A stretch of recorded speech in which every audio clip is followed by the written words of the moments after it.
Meus amigos, fala, galera, Deus abençoe a tua vida, tua casa, tua família, né? Não sei o que horário que você está assistindo isso, bom dia, boa tarde, boa noite, não sei, boa madrugada, que Deus te abençoe.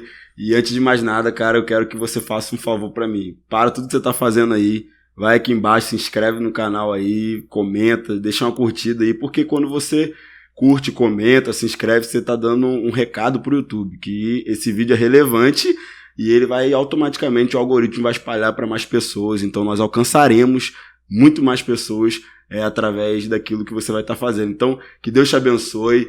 E hoje nós temos um podcast bem especial, mas eu te convido, se você talvez é o primeiro que você assiste, vai lá no canal, nós já temos com o pastor Ferreira, temos com o missionário Marcel, o pastor Gabriel, a pastora Tayana, nós temos com o pastor Eve, a pastora Cris, e nós temos com o Wesley e a Thay. E tô aqui com ele, o cara, o Wesley Amaze. Não mudou o nome dele no Instagram, mas eu acredito que até o podcast número 100 ele vai mudar o nome dele para Wesley Amaze. Amém? Então tá aqui o Wesley Amaze, tamo junto, Wesley. Que honra, pastor. Amém. Vamos para mais uma, né? Mais uma, né? Ele, no último, ele foi entrevistado. Agora ele viu que o outro lado da mesa. Viu que é difícil, né? E hoje nós estamos aqui com alegria, cara. Alegria que estamos aqui com esse cara, o bravo, esse amigo, Pastor Robson. Pastorzão, tamo junto.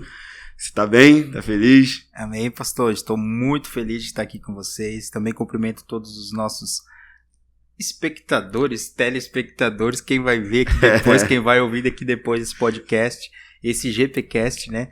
E eu realmente me sinto honrado de estar aqui com vocês, pastor Coutinho, Wesley, o Israel, né? Toda essa equipe bacana aqui da GP, que eu tenho um carinho muito especial por vocês. E nós só estávamos esperando o momento oportuno para que a gente pudesse chegar aqui. O convite já foi feito há algum tempo, né? Mas eu falei, vai chegar o momento, vai chegar a hora. Sim. E chegou, né? E realmente, assim, tô feliz demais de poder estar aqui com vocês e compartilhar esse momento aqui e poder servir vocês também. Amém, meu amigo. A gente tinha marcado, tentamos marcar aquela vez, mas estava na correria ali do congresso que...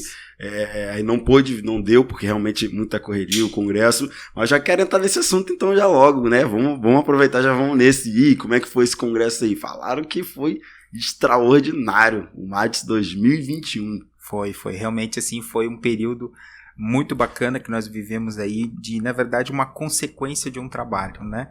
Nós não trabalhamos por congresso, né? Congresso por congresso, isso já é culto normal, né? Mas realmente, assim, o congresso foi o ápice de todo aquele trabalho que a gente lançou sementes durante o ano, né? Sim. Então, no dia que você semeia, não é o dia que você come a fruta, mas propriamente o resultado final. A gente não viveu o MADES 2021 em novembro, a gente viveu o MADES 2021 desde o início do ano, porque foi um processo de aprendizado, um processo mútuo de compartilhamento de palavra, de ensino, de instrução, e propriamente o trabalho, ele teve um tema como Siga-me, e dentro desse tema a gente trabalhou uma visão que o Senhor me fomentou no meu coração lá no início do ano, que foi trabalhar com o projeto 99 não é 100. Nós trabalhamos esse projeto com 3 vertentes, né, e desenvolvemos essas 3 vertentes com os jovens do campo, que foi buscar os perdidos, valorizar aqueles que estavam dentro de casa e reposicionar os filhos, né, dando destino a eles. Então, nós trabalhamos esses 3 pilares durante o ano, com o tema Siga-me, né? O Siga-me realmente para trazer o propósito do jovem de ser um discípulo de Jesus. Sim. Né? Ser um discípulo de Jesus, que essa é o maior desafio da nossa geração. Nós vivemos numa geração que está diversificada pelos influencers, pelos youtubers, pelas referências, vamos dizer assim, que a mídia ela constrói para que o jovem possa ter como pilar e como uma pessoa ideal, né? Um ideal de pessoa, um ideal de comportamento. Sim. E na verdade a gente vem desconstruindo isso, porque nem sempre aquilo que a mídia está vendendo propriamente aquilo que a palavra nos dá a entender do que é ser um ideal, né? E o ideal ele parte tanto do reverso quanto pro progresso de Jesus. Sim. A pessoa ideal a ser seguida, ela é Jesus. Isso antes e depois, no passado, no futuro, né? Então, o Siga-me veio realmente com essa proposta para que o jovem entendesse a urgência de ser parecido com Jesus, né? E o tema que a gente trabalhou realmente esse ano foi esse tema, Siga-me. Os preleitores, desde a quinta-feira até a segunda-feira, que foi o encerramento, ministraram sobre o tema. Eu participo da UMATS há 18 anos, né, como jovem, como líder, e de todos os anos que nós participamos, realmente esse ano foi um ano diferenciado, porque todos os pregadores ministraram, mesmo eu dando liberdade para que eles pudessem escolher o tema. Que eles sentissem de ministrar, e eles realmente vieram e ministraram dentro do tema proposto. E realmente assim, nós vemos o quanto a palavra é rica e é uma fonte inesgotável, né? Sim. Porque cada um que lê, interpreta e traz uma verdade bíblica para que traga um confronto dentro de nós. E o que é diferente, é difícil de ver, né? Geralmente num congresso, uma conferência que tem um tema, todo mundo ir na mesma linhagem. É muito difícil, né? Geralmente, difícil. Dependendo do pregador, ele tem uma mensagem que está no coração dele, Isso. ou uma mensagem que ele já vem pregando, mas todos pregar no mesmo tema ali, no mesmo assunto, geralmente é difícil. Então foi algo bem assim, direcionado pelo Senhor. Você vê que como que o Senhor direcionou cada um, ao coração de cada um, para ministrar em cima daquilo mesmo que vocês já vinham trabalhando há meses, né? Como você disse, foi só consequência, foi só o fruto do que vocês já tinham plantado e já estavam fazendo, né? Isso, foi realmente assim, bem bacana. E saímos assim com o dever de 2021, estamos finalizando já como um sentimento de dever cumprido e vendo essa chama inflamando nos corações dos jovens. Nós tivemos um momento profético na segunda-feira à noite com todos os jovens e alguns dirigentes de congregação que estiveram ali conosco a nosso convite, e nós realmente profetizamos um tempo novo sobre a nossa cidade. Amém. Um tempo realmente de conscientização de que a chama não pode apagar. O amor por almas, chorar por almas não deve ser uma coisa do passado, ela deve ser uma coisa do presente. E realmente tudo isso é para resultar o comportamento que Jesus teve. Sim. E que Jesus teria na nossa geração, né? É chorar, ter compaixão, ter misericórdia e saber estender a mão para aquele que precisa. Sim. E realmente isso que reflete o caráter de Cristo. Sim. Isso que é o ideal, isso que é fazer com que nós realmente venhamos seguir os passos de Jesus, né? A UMATS ali, ela é a união da mocidade... Ela é a união da mocidade das Assembleias de Deus de Camboriú. Isso. Né? Então ela é todos os jovens, né, do campo de Camboriú. Isso. São quantas congregações? Hoje, com um grupo de jovens, nós temos mais de 30, nós temos acho que 34 congregações. Sim. Né? E nós temos hoje 30 grupos de jovens. 30 então, Ministério de Jovens. Mais a sede ou não? São a sede mais 29. Junto com a sede. Isso. Junto com a sede. Isso. A sede mais 29, 30. Isso. Bastante. São bastante. E o senhor é o coordenador, o líder ali da união. Da união. De todos ali, o senhor. Isso. Nós temos aí mais de 60 eventos no ano, né, de cada, contemplando todas as congregações. Estou falando isso assim, entre oficiais e aqueles que são encaixados e fora os cultos, cada congregação. Porque 60, quantas semanas que tem um ano? 52, né? 52 semanas, né? Meu Deus, você tem 60. Tem. 60 eventos. 50... Falta data. Falta data, né? Falta data. Ó, por exemplo, agora nós finalizamos o UMATS 2021 e já em dezembro tem mais dois trabalhos ainda nas congregações. Então, realmente assim, é uma atividade em cima da outra, né? E assim, a gente trabalha com a nossa agenda anual para o trabalho num todo, mas também respeitamos para que cada líder desenvolva o seu trabalho na sua igreja, né? Porque senão daqui a pouco a gente acaba fazendo tudo e não tendo tempo de ele trabalhar e desenvolver o relacionamento com o jovem na congregação. Então a gente tenta trabalhar isso com cuidado para que propriamente o líder lá ele tenha a oportunidade de desenvolver o relacionamento, conhecer o jovem, resolver, curar aquele jovem que precisa de uma atenção um pouco mais intensa, né? E então dentro dessa situação a gente trabalha mais 60, 70, 80 eventos no ano. A gente eu lanço assim meio que superficialmente 60, mas são mais. São mais, né? São que sempre mais. tem aqueles que, às vezes, de última hora, ou não é programado um ano antes, aí durante o tempo vai programando. E vai. Quer fazer um dia especial, um culto Sim. do amigo, vai lá e convida aí. Então, esses extras, assim, a gente não contabiliza, mas realmente, assim, é bastante trabalho, bastante atividade e a oportunidade, né, do jovem receber nesse trabalho que é desenvolvido pela congregação e pelo trabalho geral, Sim. a oportunidade, a probabilidade de ele ter uma transformação de vida, um confronto Sim. e uma mudança de comportamento. E jovem na Assembleia de Deus ali não tem uma base de idade, né? Até casar, é isso. Na verdade, Ou tem uma... na verdade até casar. A idade de início, nós também trabalhamos muito mais, não idade, mas realmente maturidade, né? Porque, por exemplo, o jovem nem sempre, por exemplo, ele tem 13 anos, mas a mentalidade dele pode não corresponder com a idade. Ele Sim. pode ser 13 com uma maturidade de 18. Então você não Sim. pode deixar um adolescente, por exemplo, Sim. num grupo de adolescentes que daqui a pouco ele vai se sentir constrangido Sim. de estar ali falando numa linguagem que propriamente não é a linguagem dele. Sim. Então, o alimento, né? Acaba que o alimento vai mudando, né? Isso, então, às vezes ele precisa o leite já não vai suprir, ele vai precisar de um mocotó, de uma feijoada um pouco mais. Aí tem que então, um degrau a mais. Então a gente tem que ter essa percepção e a sensibilidade. Hoje nós temos 2 trabalhos gerais, que é os conectados, que trabalham com os adolescentes, né, que é o Alexandre e o Jefferson, e tem nós que estamos trabalhando na coordenação com os jovens, que são eu, né, o Robson, Sim. e junto com o Natanael.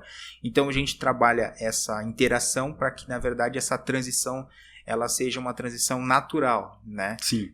Nós nos unificamos e realmente desenvolvemos essa unidade dentro dos das 2 faixas etárias, porque nós sempre percebemos que o jovem e o adolescente, ou melhor, o adolescente, quando ele vai para o jovem, ele tem uma grande dificuldade da inserção, né? Sim. De ele ser bem recebido, de ele se sentir à vontade, porque ele vem dentro de uma linguagem um pouco mais brincalhona, um pouco mais descontraída, verdade. um pouco mais sem responsabilidade. Quando ele cai no jovem, ele vê que algumas piadas já não cabem mais, né? Não encaixa mais. Então o que acontece? A gente precisa ter essa percepção de saber o momento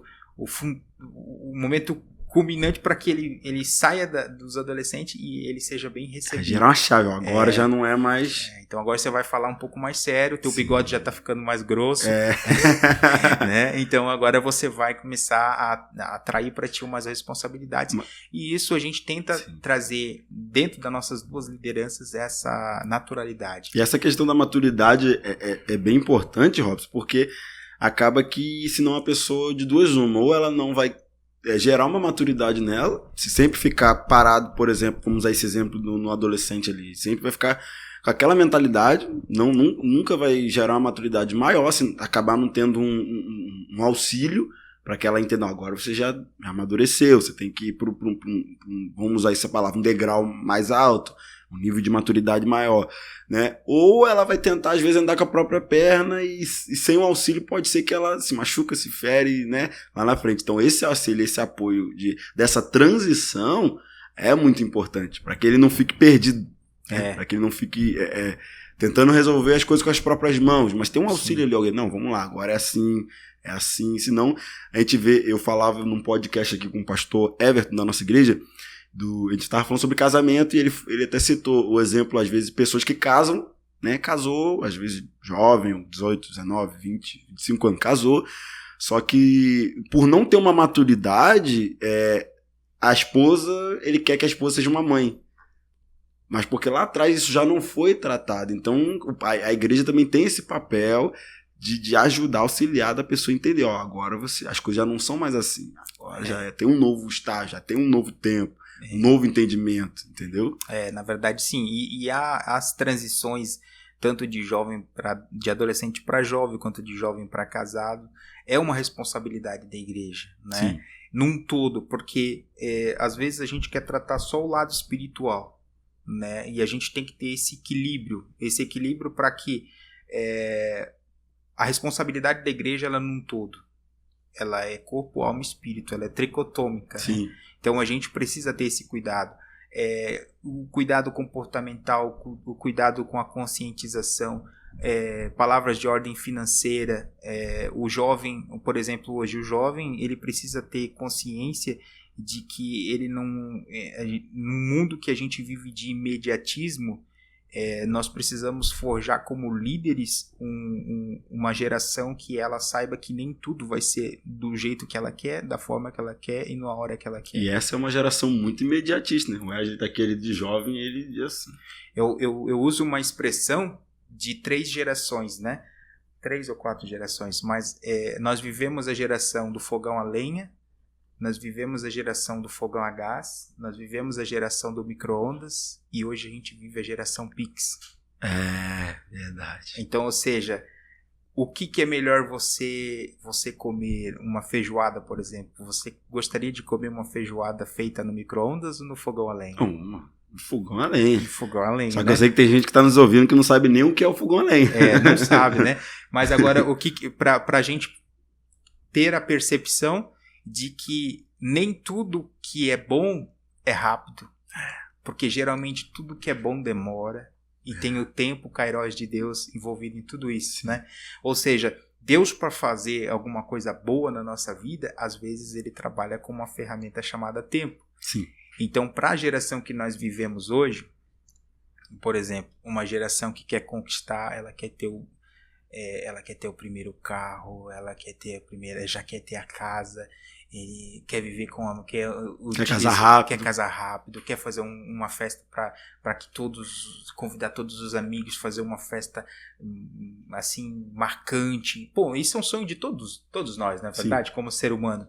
Mas é uma responsabilidade da igreja, volto a falar, que é uma responsabilidade da igreja a gente trabalhar essa condição de que nem tudo é na hora que o jovem quer, porque senão ele começa a se frustrar com os pequenos detalhes que não dependem dele. Depende do tempo de Deus, né? Então, tem jovem que vai casar com 18, mas tem jovem que vai casar com 28, com 30. Verdade. No caso do Clebinho, 30. 35. O Clebinho tá firme e forte, agora aparece, né? Meu Deus. Tô orando. Esperou com paciência e não, mas essa ficou, paciência dele.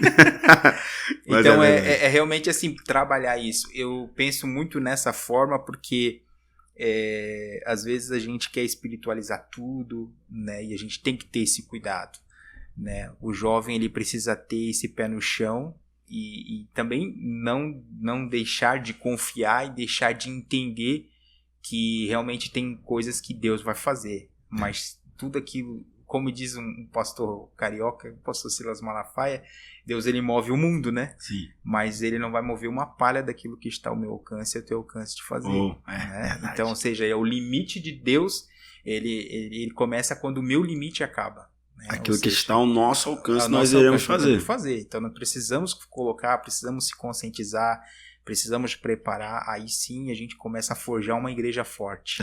Eu tava, até legal isso, hoje eu fui fazer compra com a minha esposa, eu sei o seu mal, odeio mercado, eu odeio mercado, meu Deus, chamo pra fazer qualquer coisa, mercado eu não gosto. Eu também não gosto de mercado nem de shopping. Meu Deus do céu. Mercado é porque eu trabalhei 4 anos lá dentro. Então já tomou um pânico, né? Aí eu tava lá e até engraçado, aí eu tava, ela falou assim, pega as carnes lá, eu falei, beleza, eu tô lá selecionando as carnes lá, o que seria, aí tinha lá na parte dos frios, um hambúrguer, aquele eu nunca vi, porque por eu não gostar, eu não vou fazer muita compra, às vezes eu só vou pra acompanhar, um hambúrguer de micro-ondas, pronto, você já viu isso? Você bota 5 minutos, 3 minutos, tá pronto. Eu falei, mas como? Falei, pô, meu Deus, eu era criança, eu tinha que ir lá na lanchonete, pagar, esperar, ficar às vezes com raiva que tá demorando, com fome, pra pegar o meu lanche, ir pra casa e comer. Eu vi um hambúrguer de 3 minutos, tava lá pif-paf, eu acho, não sei, não sadia, sei lá. Falei, meu Deus, mas você vê como que a geração hoje não quer esperar. Eu uso o exemplo até no culto esses dias. O que é melhor, uma pipoca de micro-ondas ou uma pipoca aquela de panela? Com certeza é de panela. Só que quem tem a paciência? Eu falo que eu não tenho. Eu já compro de micro-ondas pra fazer porque é rápido, né? E essa geração, a galera tem tido essa mentalidade rápida. tudo rápido, tudo prático, né? E isso por um lado começou a ser muito bom, muitas coisas práticas, mas por um lado trouxe um déficit muito grande.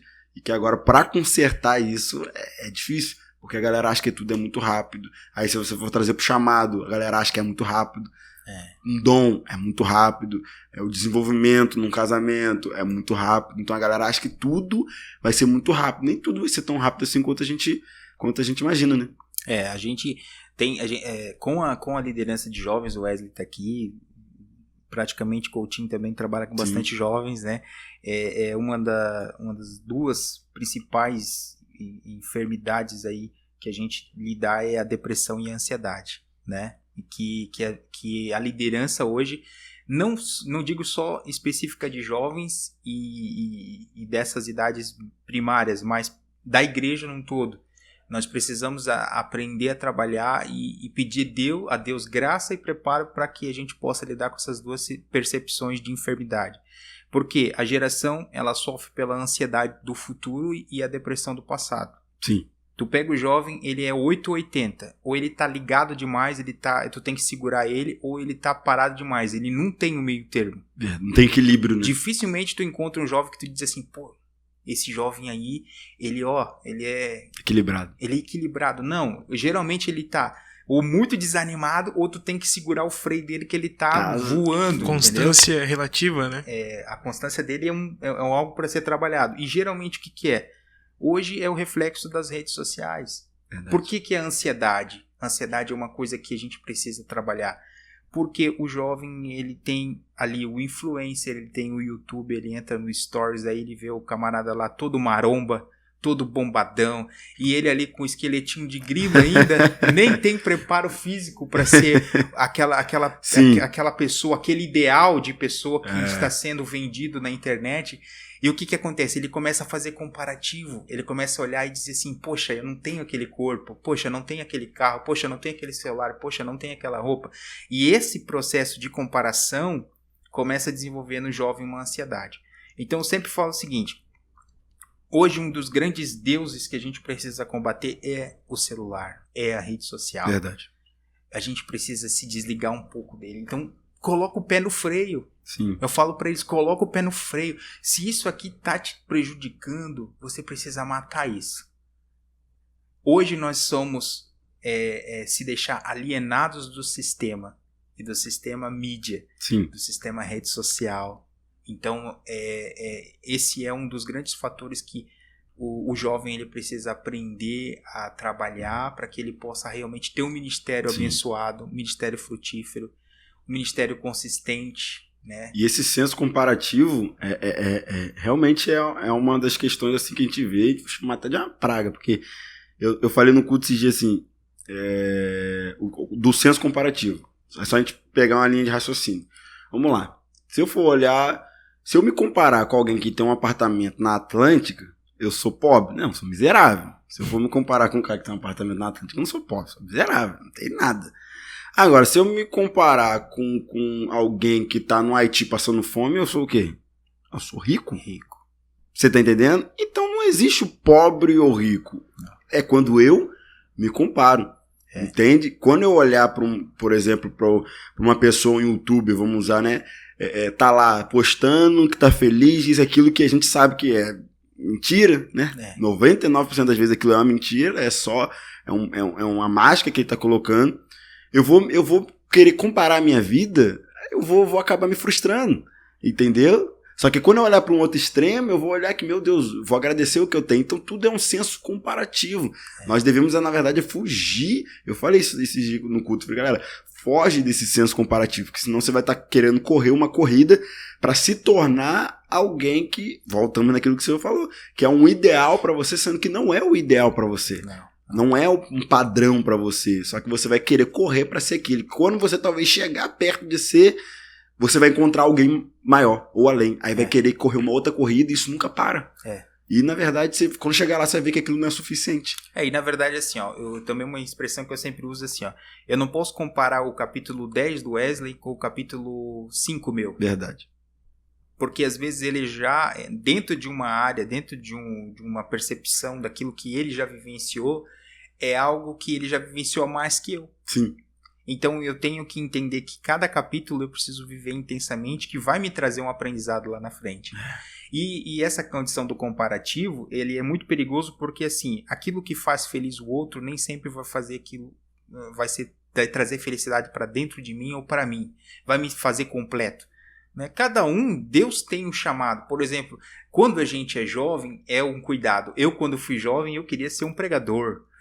Eu quero ser um pregador, eu quero pregar aqui, quero pregar colar e tal. Esse sentimento, com o tempo, ele amadureceu e os focos mudaram. Sim. Os objetivos mudaram. Por quê? Porque daí eu comecei a ter a condição de entender qual é aquilo que Deus queria para minha vida. Verdade. Né? E às vezes, por isso que eu digo assim, a condição da rede social é uma coisa que a gente precisa ter equilíbrio para utilizar, para se comparar. É legal às vezes olhar e ver um ideal, é legal ver o ideal, mas até onde esse ideal realmente ele demonstra algo que vai completar e que vai ser realmente aquilo que Deus tem para a minha vida. Porque você acaba querendo correr uma corrida para se tornar algo que às vezes Deus não tem esse propósito para você. Não. E hoje em dia a rede social ela potencializou a opinião de muitas pessoas, que nem elas têm opinião formada ainda. Então um jovem que ele não tem a capacidade de filtrar aquilo que ele está absorvendo, ele acaba absorvendo conteúdos que não vão adquirir um conhecimento ou alguma vantagem para ele, é onde eles acabam entrando nesse senso comparativo e se frustrando. O apóstolo fala algo no livro importante, incrível, que ele fala assim, um efeito manada. Ele fala desse efeito manada. O que é o efeito manada? Um exemplo, tá todo mundo postando, né? Aí vai a opinião de cada um, mas tá todo mundo postando do Super-Homem da Mulher Maravilha, né? Lá, a fotinha lá, aí a pessoa vê, não sabe nem o que tá acontecendo, vai lá e posta também. Mas por quê? Porque tá todo mundo postando. O Maria vai com as outras. É o Maria vai com as outras. Porque o que é a manada? Se você perguntar pra quem tá no meio da manada, por que você tá correndo? Tem uma manada correndo. Por que você tá? Não sei. Eu tô correndo porque tá todo mundo correndo. Se você perguntar por último, por que você tá correndo? Não sei. Eu tô vendo todo mundo indo, tô indo. Só o primeiro sabe por que tá correndo. Agora, o restante, ninguém sabe, só tá seguindo alguém. Então, esse efeito manada, ele fala sobre isso. Quando a pessoa vai indo no embalo, mas não sabe pra onde tá indo, por quê. Não, eu tô fazendo porque tá todo mundo fazendo, ou tô indo porque tá todo mundo indo, mas não tem uma opinião formada. É o que o Wesley falou. A pessoa acaba, ali, o jovem acaba não criando uma opinião, né? É legal no momento, é o que você falou. Teve uma época que, por exemplo, eu tinha essa vontade também. Eu falei, não, quero ser pregador itinerante e tal. Eu tinha esse, né? Eu falei, não, vou pregar, ser pregador itinerante. Já imitei Marco Feliciano algumas vezes, meu Deus, mas nunca deu certo. Nunca, conselho, jovem, não dá certo imitar pregador nenhum. Já vou falar algo. Pastor Rob prega, vai poder falar disso. Mas por quê? Eu tinha que. Mas não era uma opinião. Era porque eu tava vendo todo mundo querendo se tornar. Estava replicando tudo aquilo, entendeu? Mas quando eu entendi o que Deus tem comigo, eu falei, peraí. Não, Deus tem comigo isso aqui. Essa é a porção que Deus tem comigo. Essa é a porção para mim. Então, quando eu entendi isso, eu parei de me comparar, porque o ministério do Robson é um ministério, do Wesley é outro, o meu ministério é outro. Cada um é uma medida, mas juntos nós vamos chegar no objetivo. Quando a gente vê os 5 ministérios ali trabalhando junto, o apóstolo, o profeta, o mestre, o pastor e o evangelista. Cada um tem um ministério, mas juntos gera a completude. Gera, né? Uma plenitude ali. Eles conseguem chegar num objetivo só, né? Então, quando a gente entende isso, a gente não se compara. Não tem como um mestre se comparar com um evangelista. Não. É multiforma, né? É isso, é multiforme, sabedoria e graça. Né? Não tem como. O mestre vai se comparar com o evangelista? Não dá, porque o mestre não vai ganhar como o evangelista ganha, e o evangelista não vai ensinar como o mestre ensina, entende? Não dá. Mas quando cada um entende o seu papel, eu entendo, eu fiz isso, você vai. Aqui, cada um. É a questão do limite. Na verdade, um fator que realmente faz com que a igreja ela entenda a dependência de Deus. Sim. Porque, por exemplo, aquilo que o Wesley vai fazer, aquilo que você vai fazer, eu não vou fazer. Mas aquilo que eu for fazer, às vezes o Wesley não vai conseguir fazer, você não vai conseguir fazer. Isso gera em que a completude da dependência de Deus também. Ou seja, eu preciso do Wesley, eu preciso do Coutinho, o Coutinho precisa do Wesley, o Coutinho precisa de mim, para que nós juntos façamos com que o reino seja completo. Sim. É o que a Bíblia diz, né? Um plantou, o outro regou, mas quem deu crescimento foi Deus. Então, cada um teve o seu papel. Cada um teve e aquilo que é para Deus fazer é o que o texto está dizendo. Ninguém vai fazer. Não. É só Deus quem faz. Mas se um é para plantar, se o outro é para regar, faça. A grande questão da liderança hoje é realmente aquele momento que Jesus ele encontra uma multidão e ele tem uma multidão para saciar de fome, né? Ou seja, ele não poderia despedir aquela multidão com fome. Então ele disse, será que nós temos alguém aí que tem alguma coisa aí? Vai procurar aí, discípulo, procura aí se tem alguém, daqui a pouco encontra quem? Um jovem. E esse jovem ele tem 5 pães e 2 peixes. Qual que é a grande sacada da condição da liderança? É descobrir quem é esse jovem. Que tem os 5 pães e 2 peixinhos para que entregamos na mão de Jesus. E Jesus é que faça aquilo que nós não podemos fazer, que é alimentar a multidão. E o mais incrível é que esses jovens, hoje em dia, a nossa geração em si, o século, tem uma determinada pressão sobre eles. E é onde muitos deles acabam perdendo o foco.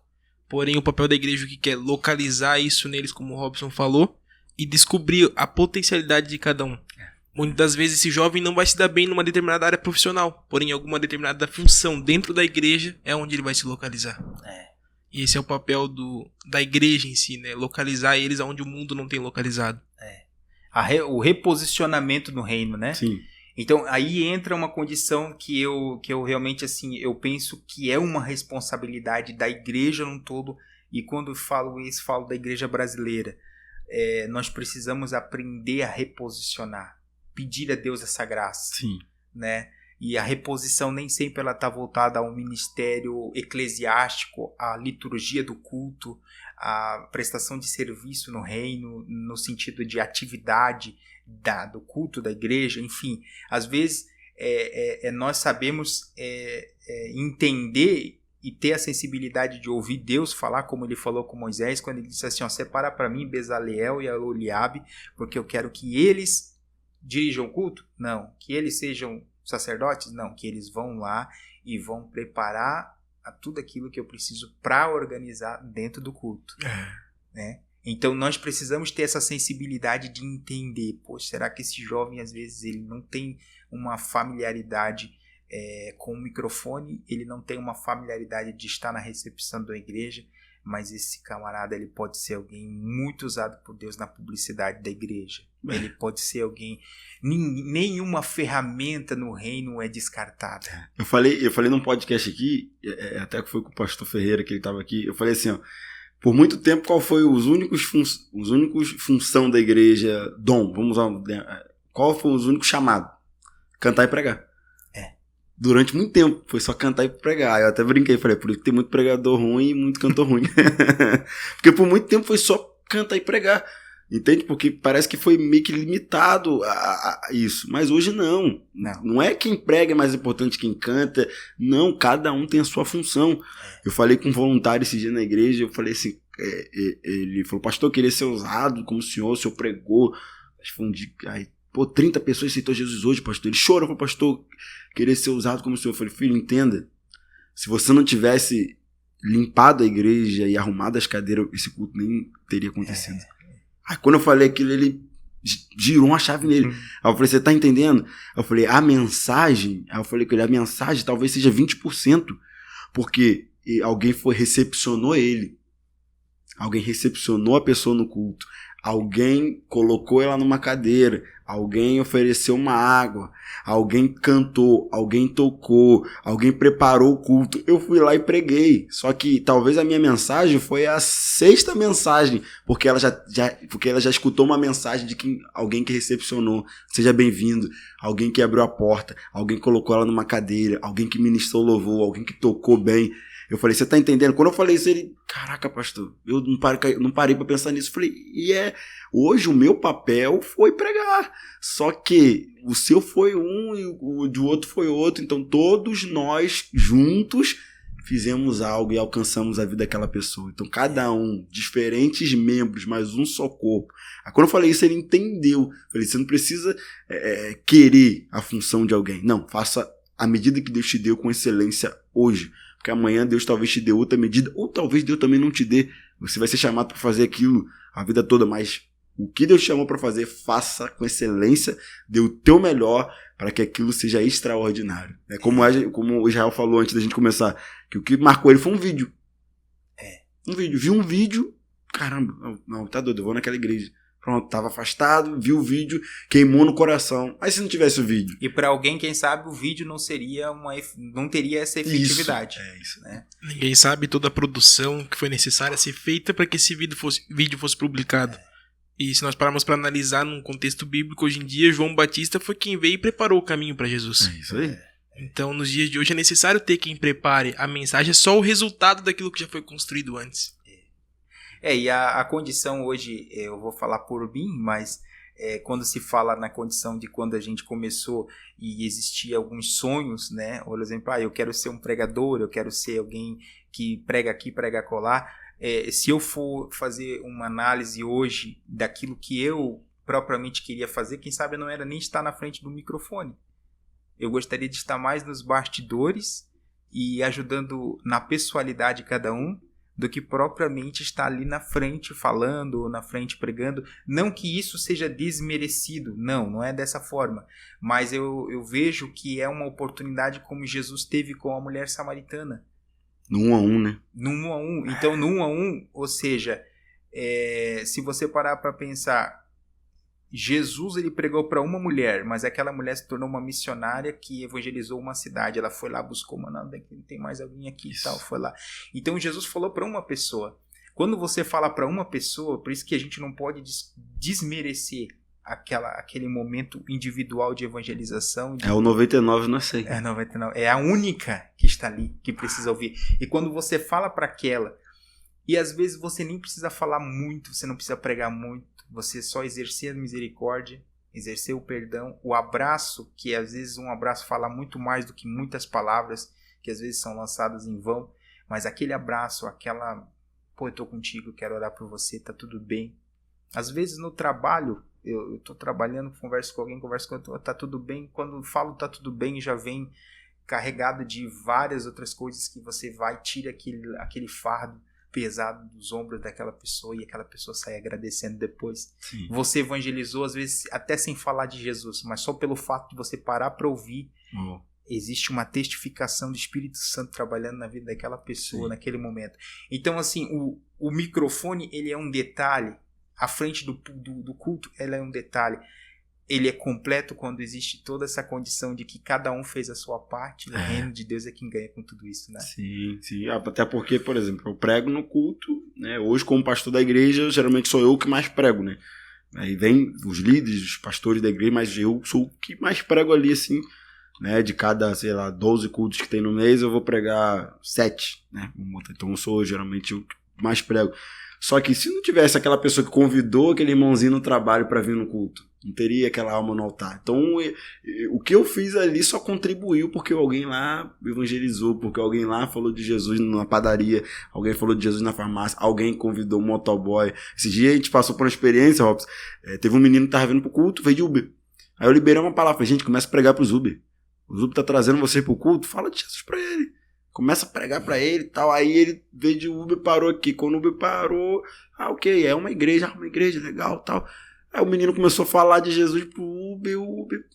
Cara, quanto tempo que é o culto? 2 horas, 2 horas e meia.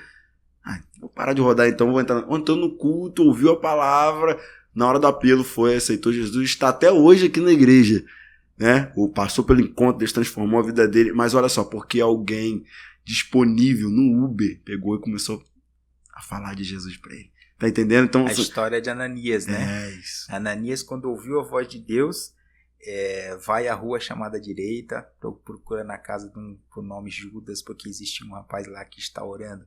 Se Ananias não tivesse sido sensível à voz de Deus, sim, ele teria perdido a oportunidade de evangelizar. Verdade. E de orar por alguém que ganharia milhares e milhares de almas. Então a gente nunca sabe. Eu sempre uso a expressão para os jovens assim, quem entrou na casa do pastor Cisino Bernardino e evangelizou, a sua família nunca imaginou que ele alcançaria nações. Uou, meu Deus, caraca. Essa pessoa, lá na eternidade, no momento de receber o galardão, eu fico imaginando, meu Deus, esse momento, entendeu? Será que ela teve a capacidade, vamos dizer assim, humana para entender o processo revolucionário que ela moveu no mundo espiritual quando ela entrou dentro daquela casa e evangelizou a família do pastor Cicino, os seus pais, muito que ele forte conta no isso. livro, né? Se vocês já leram, mas eu vi essa parte, então eu fico imaginando. Então você nunca sabe. Muito forte isso. Né? Você está trabalhando com um jovem. Hoje você é líder dele, mas você não sabe o movimento apostólico que pode surgir a partir daquele jovem. Eu passei por uma experiência assim, ó. Por exemplo, num dia que me chamaram para ir na igreja, eu era um cara, sempre tive muito temor a Deus, assim, só que naquele contexto mundo, uma vida muito louca, Rio de Janeiro, aquela coisa, e tráfico, e um dia eu tava mal, assim, um amigo meu me ligou e falou assim, cara, vamos no culto. O menino não é crente, ele falou assim, cara, vamos no culto que eu tô vendo que você tá tão mal que só Jesus pra você. Eu falei, vamos.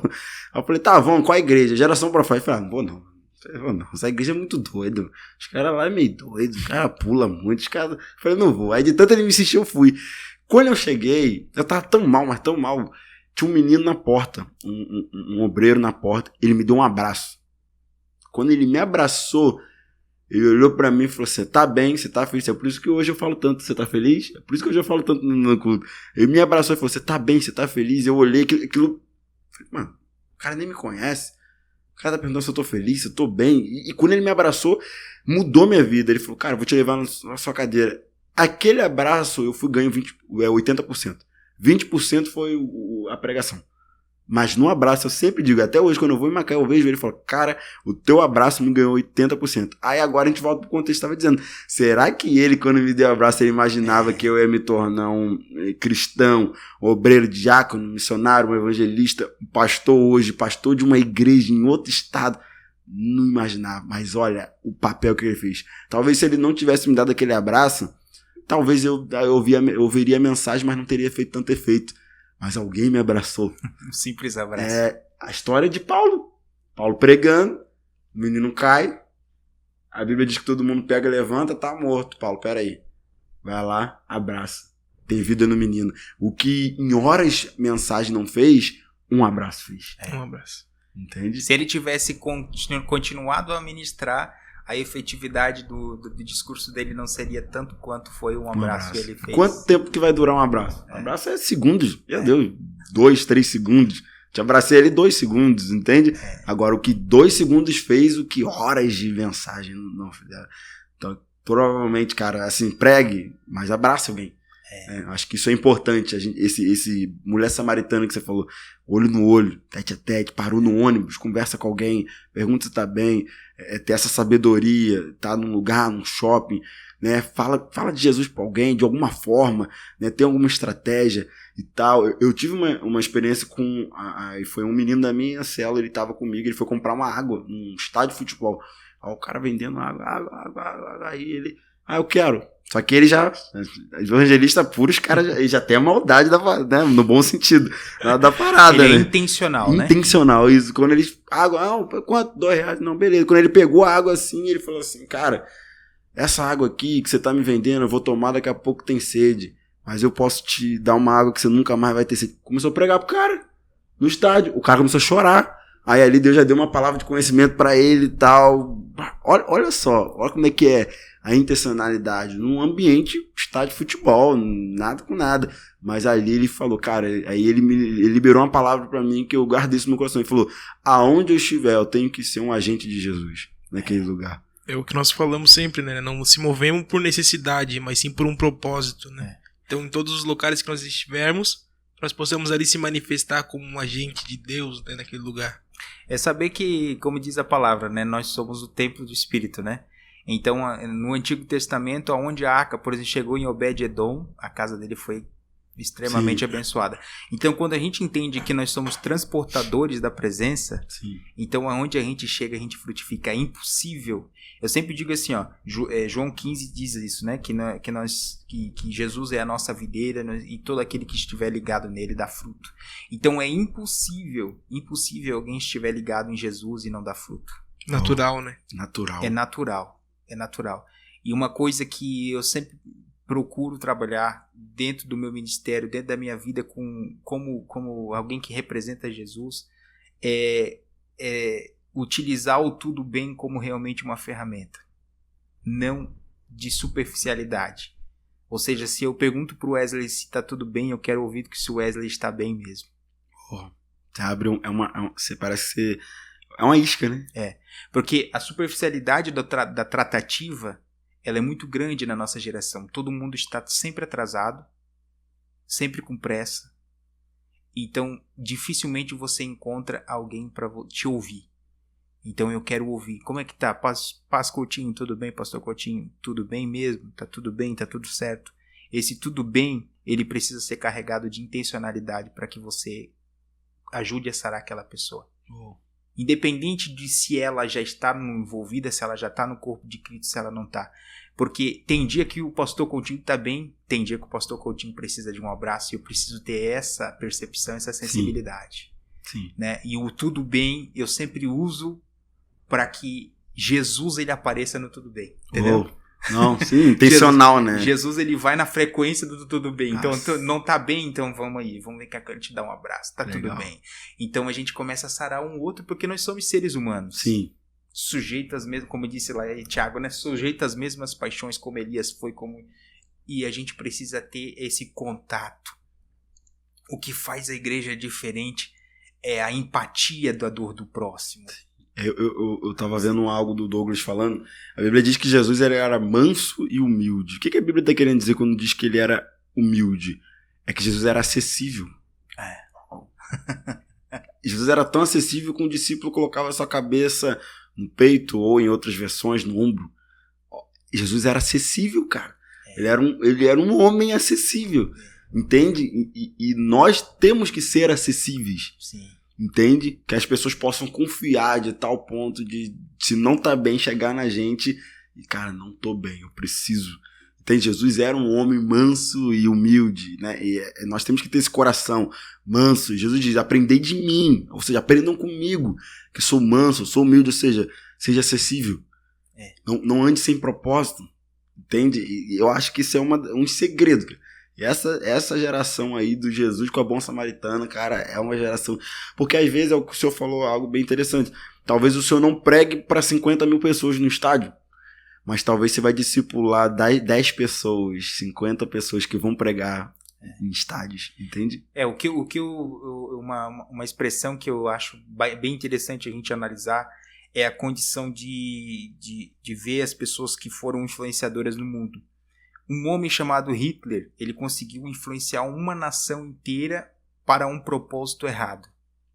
Sim. Então, se Hitler, ele sendo um influenciador do mal, ele conseguiu influenciar uma nação inteira do propósito errado, o que 5 jovens cheios do Espírito Santo podem fazer com uma nação? Se 5 jovens estiverem decididos, a decisão... estiverem decididos a ser parecido com Jesus mesmo, o que o Brasil pode se tornar nas mãos de Deus? Sim. Mas o que precisa ter é coração dispostos e decididos a serem realmente transportadores dessa chama, dessa brasa. Eu tava vendo um podcast que falava, até foi o Brunão Morada falando, que a história da igreja, ele aprendeu lá em Israel quando ele foi, que existia a Decápolis, conjunto de 10 cidades, que a história diz que foi evangelizada por um homem só, um jovem. Só um jovem. Aí a Bíblia não diz, mas quem que Jesus libertou perto da Decápolis? O Gadareno. E é na mesma cronologia, no mesmo tempo. Aí a gente consegue entender que, cara, uma pessoa, 10 cidades, olha o que não foi feito. Mas porque Jesus atravessou um mar para encontrar um. Era 99, era a número 100, era a ovelha número 100. Jesus falou, cara, eu vou lá. Talvez o discípulo não, Jesus, você vai lá, mas vai atravessar o mar, vamos. Aí eu vou encontrar um. E esse um vai ter um efeito poderoso, né? Entendeu? Então aí tá a responsabilidade nossa, né? Como dispenseiros desse reino, é descobrir e ter essa sensibilidade de poder influenciar esse jovem também se tornar um ganhador de almas. Mas falando nesse assunto do Hitler, o que mudaria se o Hitler se convertesse ao evangelho? Também. O poder de influência dele não alteraria, só mudaria o propósito. Isso. E assim como o pastor já ministrou no culto, Pedro, ele não deixou de ser pescador. Ele só mudou o objetivo. Antes ele pescava peixe e depois de conhecer Jesus ele começou a pescar homens. Isso. Então tem muitas pessoas que têm um grande potencial, porém para situações erradas. É que a direção e a velocidade, ela precisa estar alinhada, né? Porque às vezes tem gente que está correndo bastante, mas para lugar nenhum. Falta um equilíbrio, né? Falta a direção. Ele falta a direção certa.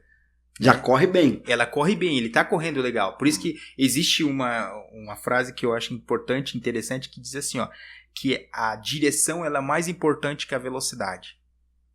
Porque tem muita gente correndo para lugar nenhum.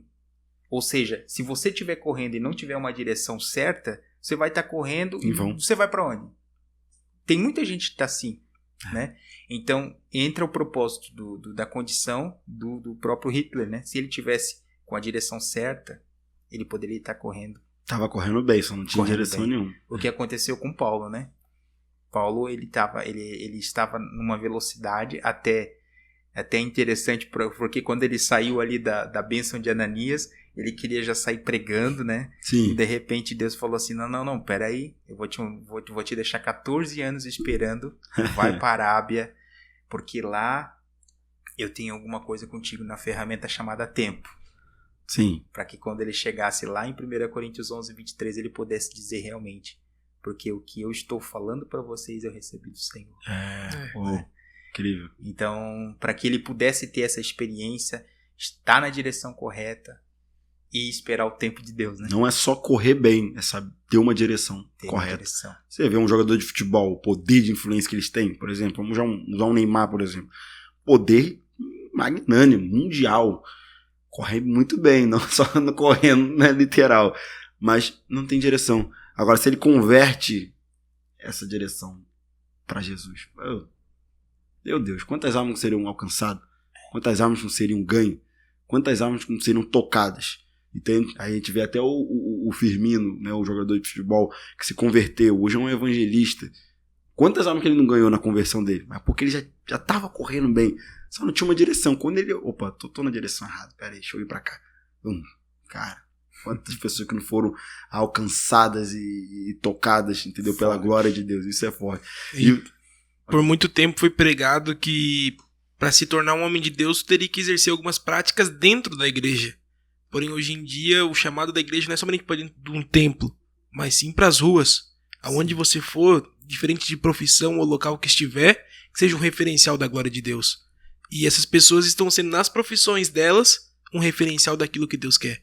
Estão conseguindo passar uma mensagem vivendo ela, não somente falando. E algo importante, voltando àquilo que nós falamos no início, sobre a nossa geração perder esse ideal, perder esse referencial. Foi porque por muito tempo se foi pregada uma mensagem e não foi vivida. Os homens eram homens de Deus, porém ainda não tinham sido homens de verdade. Não tinham um caráter formado.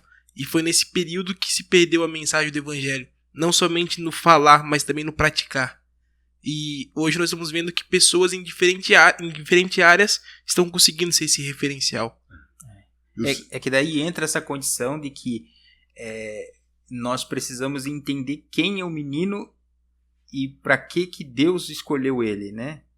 Será que Deus escolheu ele para que ele realmente seja um pastor ou que ele seja um advogado e dentro daquilo que ele vai atuar, ele vai conseguir refletir os atributos de Deus, a justiça de Cristo, né? Então, por isso que o propósito, o chamado de cada um de nós, tem gente que vai ter muita dificuldade, a gente conhece, né? Que tem dificuldade de falar no microfone, mas você vai ver ele é uma pessoa que te recebe bem na igreja.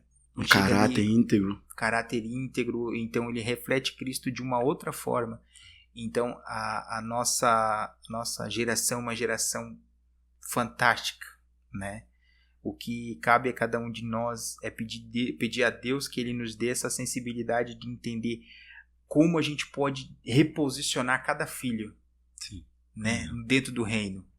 Se a gente conseguir isso, nós vamos conseguir transformar a realidade da nossa política, do nosso funcionalismo público, de tudo, porque nós estamos infiltrados em todos os âmbitos, em todos os segmentos. A única diferença é que tem gente que não está resplandecendo Jesus da forma que era para resplandecer. Né? E o senhor, pastor, é casado e tem 2 filhos? Sou casado, tenho 2 filhos. Sou casado Quantos anos? há 13 anos. 13 anos. Tenho 2 filhos, um com 8, o outro com 6, Eu pensei que eles eram gêmeos, que eles são muito parecidos. São parecidos. Muito parecidos. Eu olhei assim, eu pensei que eu vi hoje, eu falei, meu Deus, são gêmeos? Muito parecidos. Sim, não, eles têm diferença de 1 ano e 8 meses. Pouco tempo. Então assim, veio o primeiro, já logo na sequência nós fomos corajosos, já veio o segundo. Encerrou mais um aí, uma menina. Não, encerrei aí, né? Encerrei. Quem sabe daqui a pouco venha uma adotiva, né? Legal. E assim, a gente, graças a Deus, temos os nossos 2 milagres aí. O segundo, realmente, a gente teve bastante experiência com relação à obra, porque, na verdade, os 2 nasceram no meio da obra, né? Então, é aquela história de dormir debaixo de banco de igreja, vigília, já nasceram... oração, já nasceram no meio do fogo, né? Então a gente teve bastante experiência com o nosso pequeno com relação à obra. E graças a Deus hoje eles estão aí. A gente vê a condição de sensibilidade, daqui a pouco eles darem prosseguimento naquilo que a gente não puder chegar. Onde que a minha voz não chegar aqui, as vozes deles vão chegar. E o senhor sempre nasceu já em família cristã? Já nasceu ou não? Não, a minha história com Cristo começa com 5 anos de idade. Quando ali por meados de 93, 94, quando eu tinha uma madrinha, né? E essa madrinha, ela era cristã. Na época, ela ia para a escola bíblica dominical e ela me levava junto. Sim. Então, eu ia e gostava e comecei a influenciar os meus pais a irem. Seus pais não eram cristãos? Meus pais não eram cristãos. Aí, em 96, 97, meus pais começaram a ir para a igreja e aceitaram Jesus, desceram as águas do batismo. Através de uma criança que... Era um menino, de alma desde... Era um menino que desde tinha guri. 5 pais, 2 peixinhos ali. E assim, realmente ali começou toda a nossa história. Meus pais, né, desceram as águas e serviram a Deus. Meu pai serviu a Deus até a sua morte em 2018, quando ele partiu para a eternidade. A minha mãe até hoje serve a Deus. Glória a Deus. E nós estamos aí. Glória a Deus. Mas assim, quando que foi assim, essa é uma pergunta que eu gosto sempre de fazer, quando foi assim que o senhor teve, né, desde 5 anos ali, você começou a ir na igreja e tal, mas quando que você pastor, assim, eu tive um encontro com Jesus aqui, aquele encontro, mas é encontro mesmo, impacto, assim, que Cristo se revelou pra você e você entendeu ali quem é você nele, quem ele é, um propósito, quando você girou uma chave, sabe? Quando tem assim, mais ou menos, a gente sabe que a nossa vida com Cristo vai sendo construída, mas teve um dia assim que você... Não, esse é o dia que nunca mais eu esqueço na minha vida. Teve um dia que foi um encontro de adolescentes, eu já era um jovem, praticamente, e teve uma mensagem que um pastor pregou, inclusive um pastor aqui da nossa cidade, o pastor Vilmar Silva, que eu tenho um carinho muito grande, é um mestre, e ele ministrou uma mensagem chamada Apocalipse 2:10, ele pregou como texto referência e disse: ser fiel até a morte, dar-te a coroa da vida. E com aquela mensagem, no final da mensagem, eu me vi no altar de joelhos dobrados e pedindo a Deus misericórdia, entendendo todo aquilo que ele tinha para minha vida, o quanto que eu era miserável, o quanto que ainda sou miserável, o quanto ainda sou dependente dele. E ali eu recebi realmente um alinhamento para aquilo que Deus queria para minha vida até hoje, né? Sim. Fora tudo aquilo que eu acredito que ele ainda tenha. Então aquela noite foi acredito que faz uns 16 anos isso. Foi um girar de chave assim. Foi um girar assim que a palavra ela é poderosa demais, né? E ela naquela noite ela transformou minha vida. Meu Deus. Eu gosto de fazer essa pergunta porque realmente, às vezes, tem pessoas que são filhos de pastores, como já vieram aqui alguns, só que sempre eles têm, cara, mas mesmo assim, teve um dia que Jesus me pegou. Teve um dia que, como os seus filhos vão ter um dia que eles vão ter que ter um impacto. Né? Cresceram debaixo do banco da igreja, estão crescendo aí no reino, mas vai ter um dia que eles vão ter que ter um impacto. Né? Que não será o senhor nem a sua esposa que vai proporcionar, mas eles conheceram Deus. Minha esposa, ela fala algo bem engraçado, assim, ela fala assim, ó, eu orava, porque os avós, como eu falei, os avós dela eram pastores, o avô dela já faleceu, mas a avó dela tá viva até hoje, pastores, só que ela falou assim, que um dia fez uma oração, eu não quero conhecer o Deus dos meus avós, eu quero conhecer o meu Deus. Ela falou que quando ela fez essa oração, Jesus encontrou com ela, ela teve um encontro sobrenatural com Jesus e tal. Aí Deus falou coisas do passado, presente e futuro pra ela e tal, entende? Então, assim, eu acho isso, porque Deus não tem neto, né? É que filho de peixe é peixinho, né? Mas a filha de crente não é crentinho. É isso aí. Né? O filho de pastor não é neto de Deus. Não. O filho de pastor ainda é filho de Deus. É bem isso. Né? Então, até mesmo seus filhos vão ter que ter um impacto com Jesus. Eu gosto de fazer essa pergunta. Pra saber, né? Quando a pessoa assim, teve um encontro assim, marcante, tudo mais. Eu, por exemplo, eu me converti, aceitei Jesus na igreja, aí passei no encontro, fui transformado, né? Fui sendo liberto. Só que eu tive, depois, acho que uns 2 anos convertido, eu tive um encontro de verdade com Jesus, quando um ministro pregou uma mensagem sobre paternidade. E eu chamava Deus de Senhor, de Deus, exaltado, soberano, mas eu não conseguia chamar de pai, porque eu não tive um pai. E por eu não ter, eu tinha essa ferida, tinha essa mágoa, tinha esse... Deus não pai. Conseguia reproduzir. Não conseguia chamar Deus de pai de maneira nenhuma. Agora, um dia que ele pregou sobre isso, Deus é teu pai, e eu lembro que ele falava, repete, Deus, Senhor é meu pai, e eu não conseguia. Aí quando eu rompi com aquilo, eu falei, Deus, o Senhor é meu pai. Quando eu falei isso, destravou na minha vida. Eu tive um encontro assim, a paternidade, aí eu senti ele como pai e tal. Eu já era cristão, mas aí foi ali que fui quebrado algo na minha vida e foi um encontro que eu tive. Depois dali eu entendi um propósito de Deus muito grande na minha vida e vim percorrendo nessa corrida aí, tô percorrendo o que Deus tem pra mim. Só que assim, teve um dia marcante. Você lembra, Wesley, do dia que você teve esse impacto com Jesus assim? Foi cantando Corinho de Fogo. Ele era cantor de Corinho de Fogo, pastor. Era. Forte, hein? Foi um retiro. Você é do manto, então. Meu Deus, mistério. Foi um retiro. Foi uma ministração com batismo com o Espírito Santo. E até então eu só tinha aquele contato visual de ver os outros ter uma intimidade, ter algo a mais com Deus. E eu me limitava muito. E quando chegou naquele momento eu consegui destravar. Consegui acessar ele e ver quem ele realmente era. E ali ele se revelou de uma forma pra mim que eu nunca tinha tido esse contato com ele. E a partir daquele momento eu não consegui mais conter dentro de mim. A ponto de que só eu me saciasse. Então é algo que não se limita dentro de nós, né? Flui em nós e tem que ser através de nós também. Nós, através de nós. Legal. Forte demais. Legal. Bacana. Essa condição da paternidade é uma condição também bem interessante porque existem hoje, a nossa geração ela é praticamente órfã de pais e mães vivos, né? Vivos. Então também a gente vê essa condição de que você falar que Deus é pai e às vezes você gera no adolescente, no jovem, uma figura desfigurada, vamos dizer assim. É redundante, mas acho que a palavra mais correta, né? É você falar que Deus é pai, mas como eu vou saber o que é pai se eu não tenho um pai presente ou não tenho uma mãe presente, né? Então entra mais a condição de que a gente precisa trabalhar mesmo para que eles tenham esse encontro com Deus e entendam e seja sarado essa ausência que às vezes acontece porque o pai às vezes está preocupado em dar um iPad, em dar um iPhone de última geração, mas não está preocupado em dar o carinho, o amor paternal. Dá presente e não dá presença. Então é onde se perde a intimidade, né? Essa intimidade é o que vai revelar quem realmente é o pai, né? É onde a gente se vê isso muito no caso de pais e mães solteiras. Quando obtém um segundo casamento, muito das crianças ali acabam considerando aquele padrasto como um pai.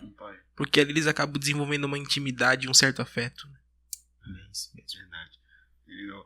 E assim, pastor, algo interessante sobre até mesmo essa questão, como o senhor é o líder e coordena ali a galera, esses jovens, o Wesley jovem, também nós devolvermos esses jovens a esse propósito também, entendendo quem é Deus como pai, enfim, porque eu costumo usar essa palavra aqui, nós não somos Moisés, que vamos subir o monte no lugar de ninguém, né? Que durante muito tempo existiu uma geração que foi Moisés na vida.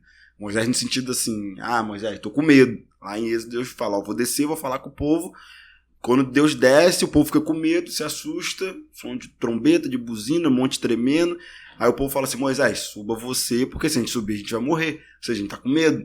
Aí Moisés sobe para falar com Deus no lugar. Então a gente não pode se tornar um Moisés, na vida de ninguém nesse sentido. A gente tem que conduzir a pessoa um caminho, cara. Você tem intimidade, né? A gente não pode, assim, não, eu subo por você. É o crente 6 horas, eu brinco na igreja. 6 horas por mim. Não, cara, vamos no monte também. Deixa eu te mostrar o lugar, né? Porque eu passei por uma experiência que a pessoa falou, pastor, eu tô passando por isso. Não foi aqui, foi lá em Macaé ainda. Aí eu falei assim, eu tenho a solução pra você. Aí ela, opa, solução? Fala, pastor, meu Deus, tô esperando, qual que é? Aí eu falei, vai lá no monte tal e ora. Ué, pastor, mas eu já sei que tem um monte, eu sei que eu devo orar. Eu pensei que isso ia ter resposta. Eu falei, esse é o problema, você quer uma resposta pronta. Eu falei, eu não vou te dar uma resposta pronta, eu vou te ensinar a buscar a resposta.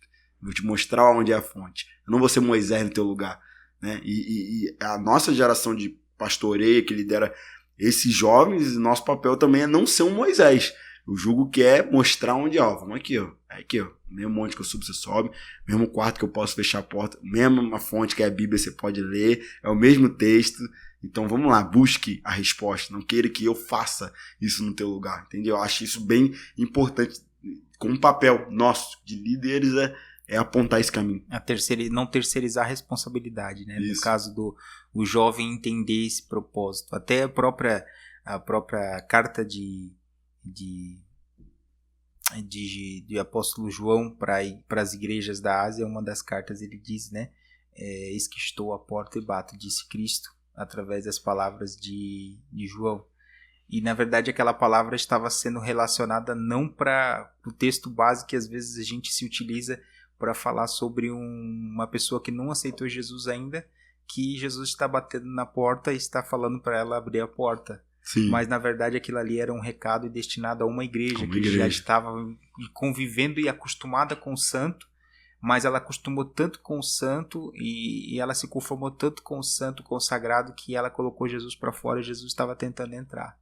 E a única que tinha nessa condição do coração a legalidade para abrir a porta do coração era a própria igreja.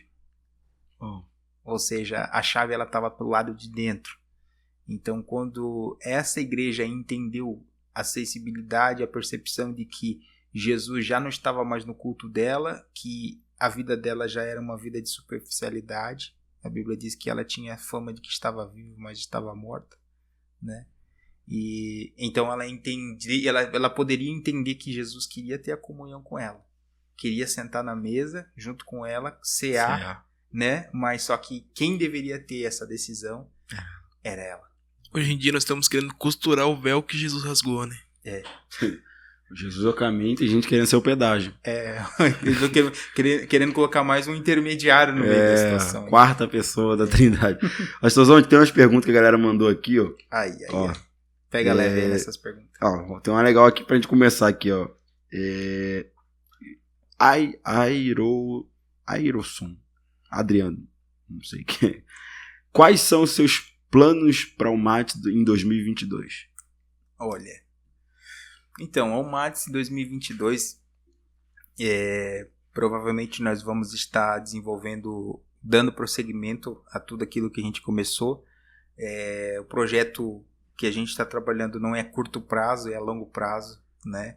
Não estou preocupado com os resultados de imediato, mas os resultados realmente que tenham consistência, né? Então, a árvore, ela não... A árvore, às vezes, tem uma árvore que, se eu não me engano, é a do Líbano, né? Ela cresce mais para baixo do que para cima. Cedro do Líbano. Cedro do Líbano. Então, a condição de trabalharmos esse projeto que a gente está trabalhando é a longo prazo. Então, para o ano que vem, 2022, a gente vai dar prosseguimento agora, realmente já estabelecendo a visão de um todo. Sim. E efetivando daí nas congregações o propósito de cada um desses pilares, que é realmente buscar os perdidos, valorizar os de casa e reposicionar os filhos. Legal. O legal é que nesse texto, né, é uma parábola só, não são três, é uma parábola. É a gente que divide, né? Sim. Do filho, da dracma e da ovelha, mas é uma parábola, né? Uma parábola que conta 3 percas. Um perdeu 1%, o outro perdeu 10% e o outro perdeu 50%. O pastor perdeu 1%, que foi uma ovelha. A mulher perdeu 10%, que foi uma dracma. e o pai perdeu 50%, que foi um filho, ele tinha 2, né? E ambas as percas revela que sempre está ao nosso alcance de resgatar. Tanto o pastor resgatar a ovelha, estava no alcance dele, tanto da mulher resgatar a dracma, que estava dentro de casa, e tanto o pai resgatar o filho, que uma hora o filho iria voltar, né? Então sempre está ao nosso alcance de resgatar. Entende?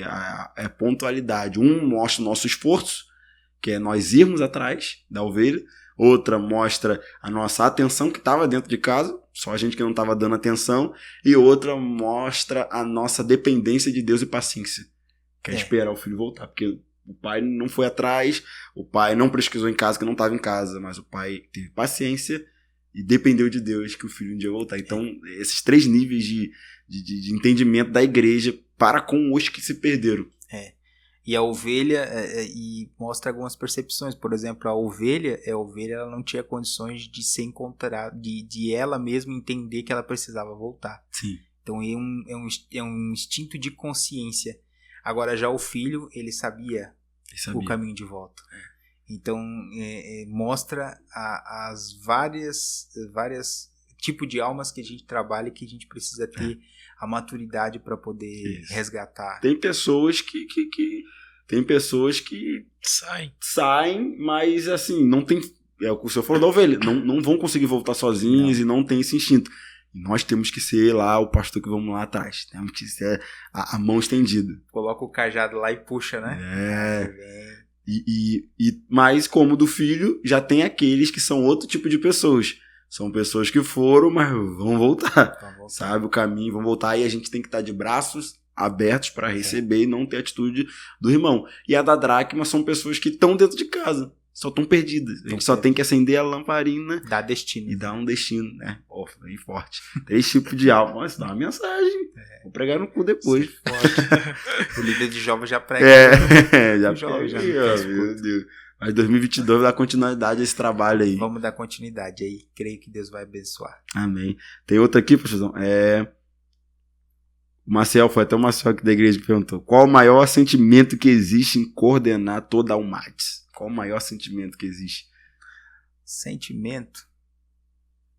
Olha, sentimento de gratidão a Deus, né? Gratidão a Deus, porque eu sou fruto da UMATS. O senhor foi jovem da UMATS? Eu fui jovem e nunca saí da UMATS. Sempre foi jovem. Jovem até? Eu entrei na UMATS em 2003, acho que foi. Casei em 2008, já era líder de jovens. E continuei até 2019. Aí assumi a congregação. Trabalhei por 2 anos e 4 meses. O senhor ficou na congregação 2 anos e 4 meses? 2 anos e 2 meses. Quando eu cheguei em Camboriú, o senhor estava na congregação ainda? Isso, estava atendendo trabalho lá. Deus nos abençoou muito lá, uma igreja que mora no meu coração. Era no Tabuleiro? No Jardim Rasa. Jardim Rasa. Então a gente cuidou ali do E como é que foi essa experiência, pastor, de pastorear a igreja, assim? Foi muito bom, né? Muito bom. A gente vê o crescimento, o amor, assim, que a gente acaba tendo com os líderes, com a membresia da igreja. E você conseguir ver resultados, assim, de pessoas terem encontro com Deus, transformação de vida, e acompanhar tudo isso é muito bom, né? Foi um ciclo que Deus me deu a oportunidade de viver. Sim. Foi encerrado no início desse ano, né? E aí nós voltamos para o MATS, né? O MATS, nós já fomos coordenadores de 2017 e 2019, começo do ano, né? Quando assumimos a congregação, e voltamos agora, né? Na época fui vice-coordenador junto com o Everson. Sim. E agora voltamos, e 2022 só Deus sabe o que vai acontecer. Falando em UMATS, como líder, qual que foi a sua maior dificuldade ali? A maior dificuldade é você conseguir alinhar todos com a mesma visão. Porque são 30 grupos, né? Então os 30 tá numa mesma visão. São 30 grupos, são mais de 90 líderes e são mais de 30 pastores. Então... você tem o dirigente de congregação que tem uma visão, você tem o líder que tem uma visão e você tem o jovem que também tem uma visão. Então, liderar líderes é difícil. Então é um grande desafio. Mas, assim, num contexto geral, eu posso agradecer a Deus, assim, porque a gente conseguiu trabalhar muito essa condição de alinhamento, de visão com os líderes, né? Então, por isso que é um trabalho a longo prazo. Independe de uma pessoa. Quando você trabalha com um grupo menor, é muito mais fácil você conseguir disseminar uma visão só. Agora, quando existem várias outras pessoas que vêm de cultura diferente, Sim. que têm uma visão de trabalho, por exemplo, a visão de trabalho de liderança, ela é uma visão que você precisa ter a percepção de que a forma que você trabalhou há 10 anos já não é mais a mesma forma que você trabalha hoje. Sim. E você precisa ter essa maturidade de entender que inovação é necessário e nem sempre é mundanismo, né? Então daí você tem que quebrar paradigmas, quebrar Tabus. Choques de pensamentos religiosos. Então esse é o grande desafio de uma coordenação. Como foi esse processo para quebrar esses paradigmas? Foi difícil? Continua sendo muito difícil, né? Continua sendo, mas realmente assim, nós não estamos no ideal ainda, mas já estamos mais perto daquilo que a gente gostaria de estar. Eu entendo que, como Ismael ele foi criado dentro do deserto e ele se tornou flecheiro, né? Então quem faz o ambiente somos nós, né? Não é o ambiente que nos faz. Então, se Deus nos colocou para este tempo, eu creio que nós fomos colocados para transformar um ambiente. Sim. Até onde vai esse ciclo, só Deus sabe, né? Porque se hoje se encerrar, eu já me sinto como um dever cumprido. Porque até hoje eu consegui, dentro da minha visão, falar aquilo que eu quero que o jovem da nossa geração entenda, que ele precisa ser parecido com Cristo. Plantou uma semente, né? É uma semente. Então, se essa semente vai germinar daqui 1 ano, 2 anos, 10 anos, eu sei que eu sou fruto de uma semente lançada. Então, eu entendo que isso eu fiz nesse ano que a gente passou. Entendeu? Incrível. Isso é muito forte. Bem forte. Até, essa, na verdade, que você falou responde até a pergunta da... Teve até a Elisa que perguntou... não, foi quem que perguntou... teve alguém que perguntou aqui. Foi o Israel que perguntou como começou a sua história na UMATS. Então foi assim, né? Você foi jovem na UMATS e depois se tornou coordenador e tá até hoje. Fui jovem, aí liderei de 2008 até 2018. Por 10 anos eu liderei jovens, grupo de jovens. Grupo de jovens. Era o líder do grupo. Eu fui líder de 2 grupos de jovens. Grupo Águias da Liberdade do Jardim Aliança e grupo Fonte da Vida do Jardim Razes. Daí é onde depois eu me tornei pastor da igreja, né? Então tive essa honra, graças a Deus, assim. Como se diz, profeta de casa não tem honra, mas eu fui muito honrado na congregação onde eu fui líder, né? Muito bom. E Deus me abençoou muito ali, e então foi assim. E daí a gente está até hoje na UMATS, né? Eu falo para eles, olha, eu tô aqui, muitos deles eu tô liderando hoje, filhos daqueles que foram jovens junto comigo. Sim. Né? Então, legal, cara. Foram jovens junto comigo, hoje eu sou líder deles. Os filhos. Caraca, legal. Tem uma pergunta aqui. Como está sendo ser usado por Deus para algo tão grande nessa cidade? Como está sendo ser usado por Deus para algo tão grande nessa cidade? É sempre muito bom, né? Poder servir no reino, né?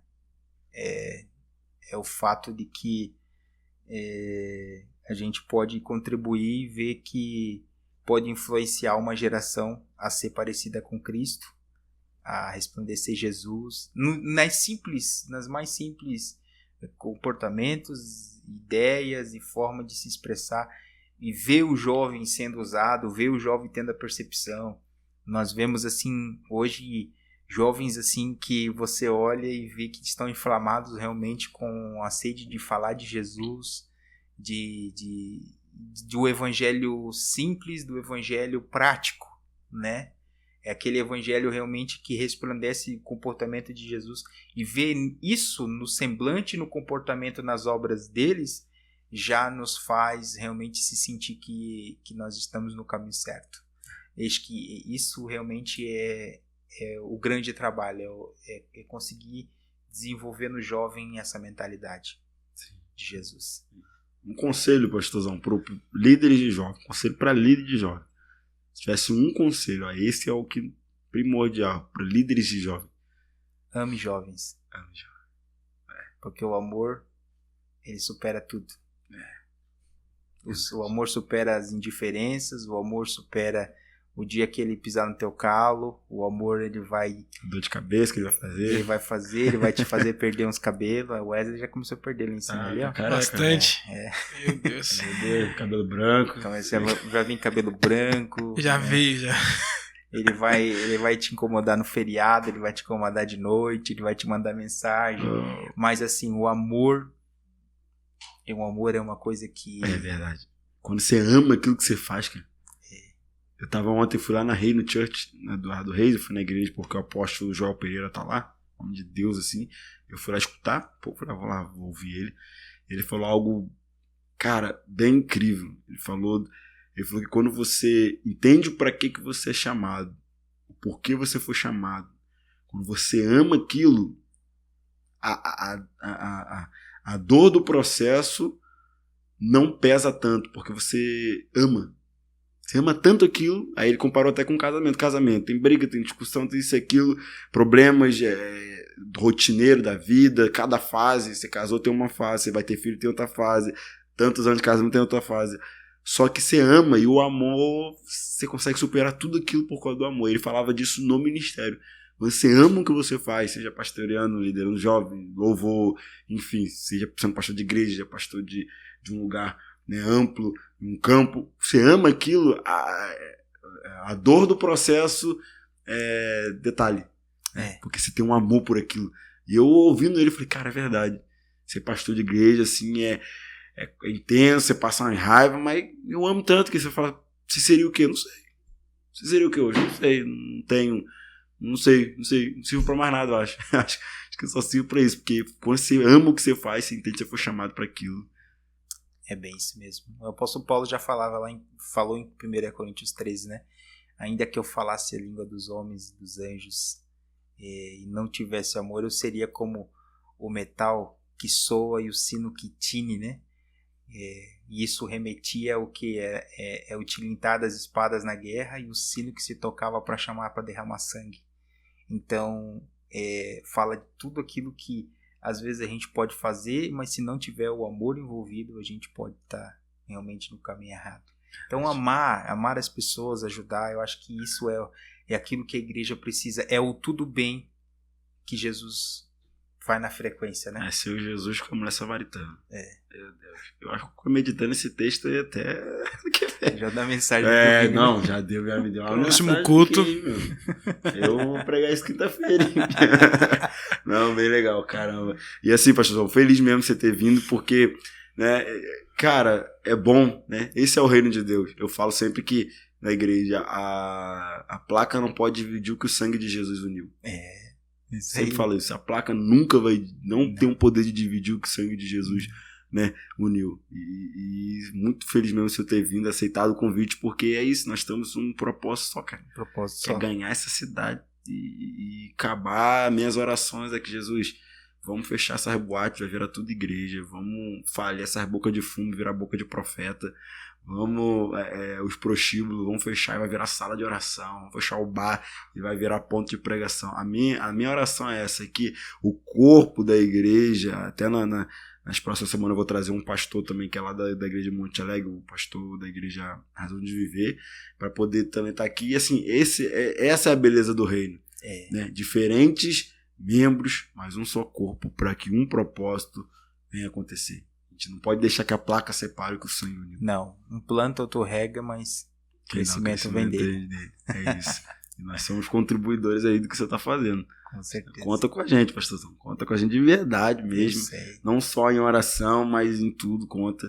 Pode perguntar a qualquer um dos meninos. A gente sempre está no monte, está orando pelo Senhor, pela tua esposa. Assim. Amém. A gente sabe que o que Deus está fazendo e está prestes a fazer. Há uma expectativa no meu coração para essa cidade. Há uma expectativa muito grande. Eu sei que o Senhor vai fazer coisa assim extraordinário. Já fez, mas eu sei que Deus ele ainda vai derramar um vinho novo e eu sei que tem algo novo do céu para nós vivermos como igreja, né, nessa cidade. Veremos um avivamento muito grande. Essa expectativa tá no meu coração. Tá queimando isso dentro de mim e eu sei que isso vai acontecer. Eu creio também, creio. Amém? Agradeço o convite, muito Amém, obrigado. pastor. Que Deus continue abençoando vocês. Lembre-se sempre do irmão Robson nas orações. Amém. Eu sei que vocês oram por mim. Eu oro por vocês e peço que Amém. Deus continue abençoando.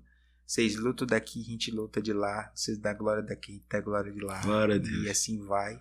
O reino de Deus que ganha, vidas são alcançadas. Camboriú continua chorando por almas. Camboriú continuará evangelizando as nações. Sim. E quanto mais a gente estiver no mesmo propósito, no mesmo destino, o reino de Deus ele vai ganhar completude e aperfeiçoamento através das nossas vidas. Tá bom? Deus abençoe. Obrigado Sacudir as mesmo. nações. Galera, e segue lá o Pastor Robson aí, ó. Segue ele lá no Instagram. Eu já vou botar no link aqui embaixo, aqui vai botar o Instagram dele. Segue ele lá. Dá umas curtidas nas Isso. fotos lá, meu irmão. Ajuda lá. Faz as perguntas lá que se não mandou, que não teve tempo, manda lá as teológicas pra ele. Teólogo, manda as Não. perguntas pra ele. Teológica não manda não, que senão eu vou apanhar um pouco. Galera, e tá aqui ó, o livro do apóstolo, Sobreviva.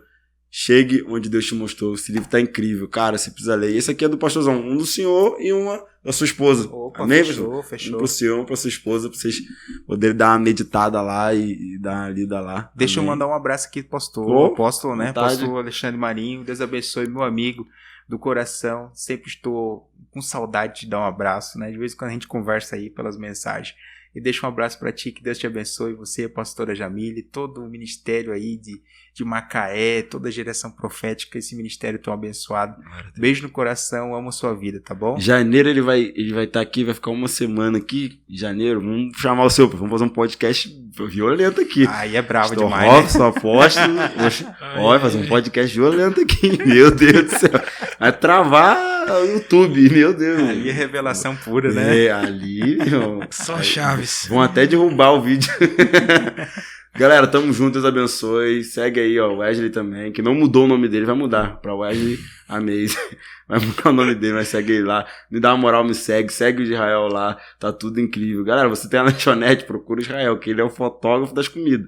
Até a comida feia dá vontade de comer, porque a foto é tão boa.